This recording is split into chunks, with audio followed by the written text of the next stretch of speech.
दूसरे चरण में इन दिग्गजों की किस्मत दांव पर। 88 सीटों पर 26 अप्रैल को होगा मतदान।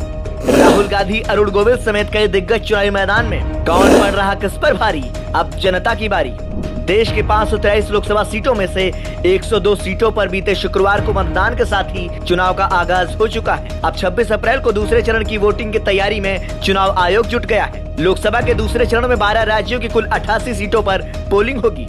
जिन राज्यों में पोलिंग होनी है उनमें छत्तीसगढ़, कर्नाटक, केरल, असम, बिहार, मणिपुर, राजस्थान, त्रिपुरा, मध्य प्रदेश, महाराष्ट्र, उत्तर प्रदेश, पश्चिम बंगाल और जम्मू कश्मीर शामिल हैं।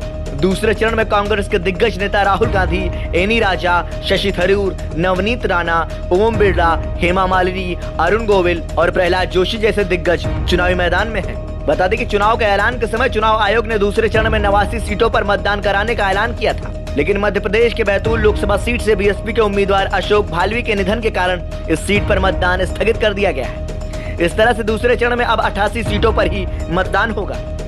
12 राज्यों के 88 सीटों पर होगा मतदान। इन 12 राज्यों में असम की 5 सीटों पर, बिहार में 4, छत्तीसगढ़ में 3, कर्नाटक में 13, केरल में 20, मध्य प्रदेश में 6, महाराष्ट्र में 8, मणिपुर में 1 और राजस्थान में 13 सीटों पर मतदान होना है। चुनाव मैदान में है यह दिग्गज नेता राहुल गांधी।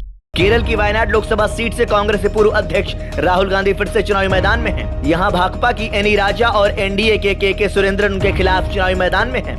यहाँ भी लड़ाई के आसार त्रिकोणीय बताए जा रहे हैं। शशि थरूर, केरल के तिरुवनंतपुरम लोकसभा सीट पर कांग्रेस के सांसद शशि थरूर फिर से चुनावी मैदान में हैं और लेफ्ट के पनियन रविंद्रन को मैदान में उतारा है। ऐसे में यहाँ बाजी कौन मारता है यह भी देखना दिलचस्प होगा। नवनीत राणा, महाराष्ट्र की अमरावती लोकसभा सीट से नवनीत राणा उम्मीदवार हैं। उनके खिलाफ गठबंधन ने बलवंत वानखेड़े को उतारा है। इसके अलावा बसपा ने संजय कुमार गाडगे को उम्मीदवार बनाया है। हालांकि यहाँ भी लड़ाई रोचक बताई जा रही है। ओम बिरला, राजस्थान की कोटा सीट से लोकसभा अध्यक्ष ओम बिरला फिर से बीजेपी के उम्मीदवार हैं, जबकि कांग्रेस ने उनके खिलाफ प्रहलाद गुंजल को चुनावी मैदान में उतारा है। यहाँ भी दोनों प्रत्याशियों के बीच लड़ाई दिलचस्प बताई जा रही है। महेश शर्मा, उत्तर प्रदेश की high profile seat Gautam Buddh Nagar Lok Sabha seat पर बीजेपी ने महेश शर्मा को एक बार फिर से उम्मीदवार बनाया है। वहीं समाजवादी पार्टी ने महेंद्र सिंह नागर को अपना उम्मीदवार बनाया है, जबकि बीएसपी ने राजेंद्र सिंह सोलंकी को चुनावी मैदान में उतारा है। यहाँ लड़ाई त्रिकोणीय बताई जा रही है। हेमा मालिनी, मथुरा लोकसभा सीट से अभिनेत्री और मौजूदा सांसद हेमा मालिनी को एक बार फिर से भारतीय जनता पार्टी ने अपना उम्मीदवार बनाया है। उनके खिलाफ कांग्रेस ने मुकेश डांगर को चुनावी मैदान में उतारा है। अब देखना दिलचस्प होगा कि इस चुनावी मैदान में बाजी कौन मारता है।